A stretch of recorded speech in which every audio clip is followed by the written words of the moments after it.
কোথায় যাচ্ছি আমরা? কোথায় যাচ্ছি এখন? কোথায় যাচ্ছি? তোমার চোখের কালার কি?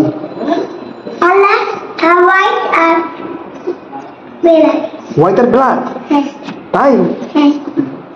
ঈদের দ্বিতীয় দিন আমরা বের হয়ে গেলাম বাহিরে। আমি, তাকিয়ান আর ওর বড় ভাই আর ওর আম্মু, আমরা চারজন বিকাল 4টার সময় বাহিরে বের হয়ে গেলাম। তো বের হয়ে আমরা একটা রিক্সা নিলাম। তো আজকে আমাদের গন্তব্য আগারগাঁও।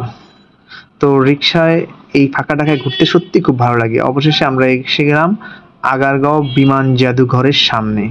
তো আমরা আজকে বিমান জাদুঘরে ঘুরবো। বিমান জাদুঘরে আমি অনেকবার এসেছি, আর যতবারই এসেছি খুব ভালো লেগেছে। তো আমরা মিরপুর 1 থেকে এসেছি বিমান জাদুঘরে, আর আমার বাসা মোহাম্মদপুরে। আমার বাসার মোহাম্মদপুর থেকে যতটা দূরে বিমান জাদুঘর, ওই মিরপুর 1 থেকেও ঠিক তত দূরে।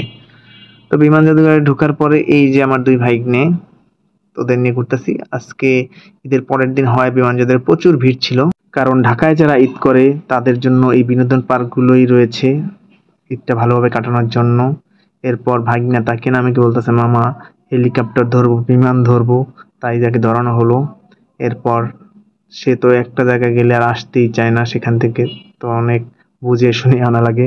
বাচ্চাদের এই এক সমস্যা, একটা জিনিস দেখলে সহজে সেখানে হঠাৎ করে তার মর্জি সে আইসক্রিম খাবে। তারপর আইসক্রিম কিনে দেওয়ার পর সে শান্ত হয়েছে। আবার এই আইসক্রিম শেষ হলে আবার কোন মর্জি ওঠে তার কোনো ঠিক নেই। এই যে আমরা এই চারজন আজকে ঘুরতে এসেছিলাম। তো সব মিলে ভাগ্নে আর বোনের সাথে ঘুরে খুবই ভালো লাগলো, কারণ আমার আপন বোন নেই, শেষে ফুফাতো বোনের বাচ্চারাই আমার আপন ভাগ্নের মতোই। তাদের দেখে এই দেখেন কিভাবে শুয়ে আছে।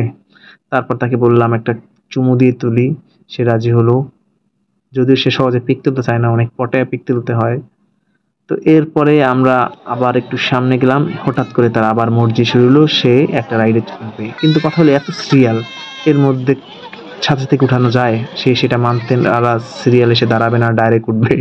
কি আর করার, অবশেষে অনেক কষ্টে সে সিরিয়াল পেল। এই যে সে সিরিয়াল পাওয়ার পরে এখন শান্ত হয়েছে।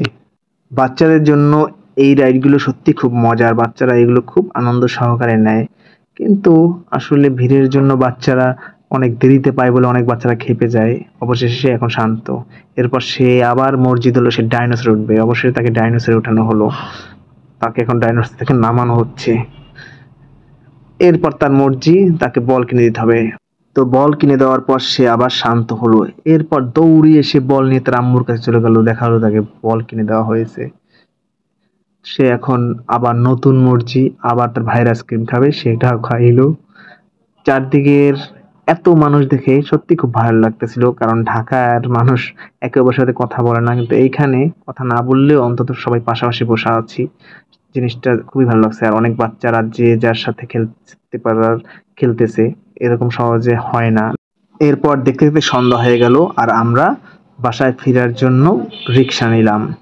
আর রিক্সায় ফেরার সময় এতটা বাতাস লাগছিল আর এতটা ভালো লাগছে বলার মতো। Tata, bye bye.